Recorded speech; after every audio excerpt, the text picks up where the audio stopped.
Hello my friends, I wanted to give you a very quick lesson for some of you who have asked a question about the chords that I play. Well, you might notice I play a lot of either major, entirely major sounding, or could be a little bit minor sounding chords.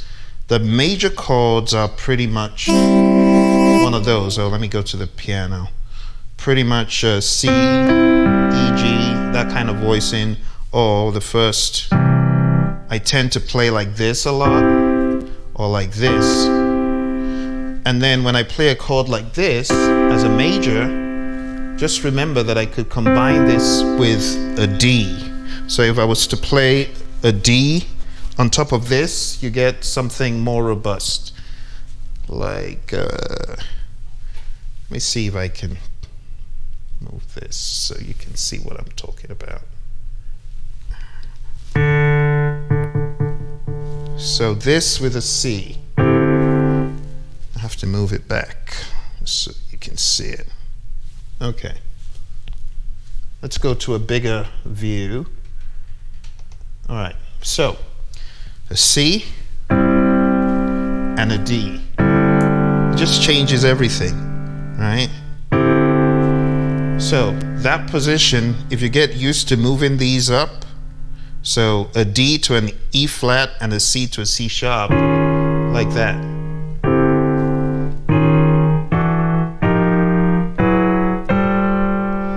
It becomes even more fun when you play a major seventh of C and the second as the bass.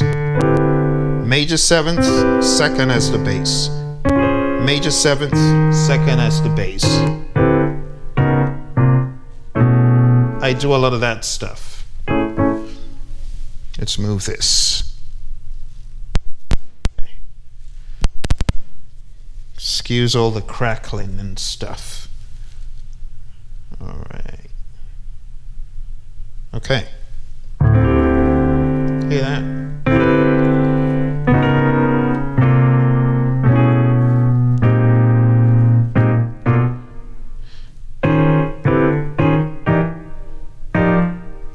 So it's good exercise to practice these, because really it's the same as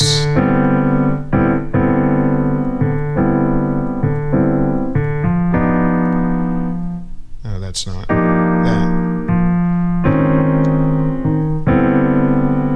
and so on and so forth. As for the minor, when I think of a C minor, in some songs, I might play straight with my left hand like that, and I could play other things up here. It just gives you a lot of possibilities, you know.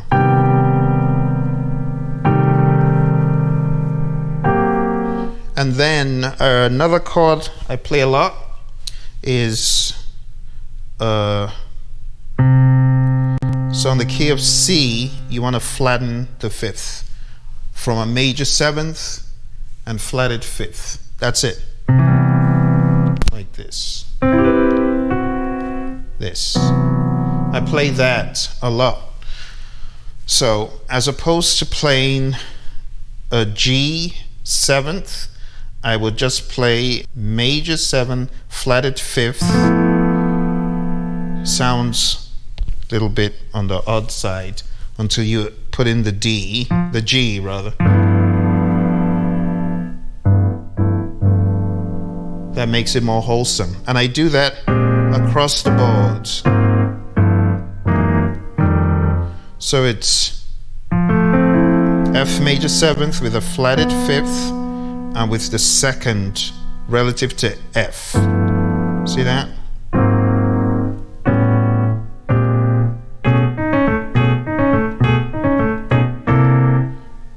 For those of you who asked about the chords, that is pretty much how I think about it. I see the chords as being something you can make up, you know, something you can improvise. I don't always play the same chords. Now, if I wanted to make this bit on the stranger side, I could think of this relative to D major. And as opposed to making the extensions relative to C, I could think about D major and make it from the key of C minor. Hear that? And I can take that same for F minor. I could think relative to A instead of F minor. I'm thinking on A, so I can think of it like. But I don't use this when playing chords for the melody. I could actually use this in the melody. So I could go, and that's a C sharp. So I could do something like that. I hope this gave you some clarity about some of the tricks I use. Another one I've shown on the channel is, instead of playing the major seventh like that all the time, I could play an octave and I could put the seventh under it like this. Sorry, like this. So, as opposed to it being, I could play, it's a very different type of sound. If you haven't taken a look at those fusion chords in one of my tutorials, you could. It might help you. Might give you some ideas. All right, my friends. Thank you very much. Sorry for the crackles. I'll see you soon. Bye.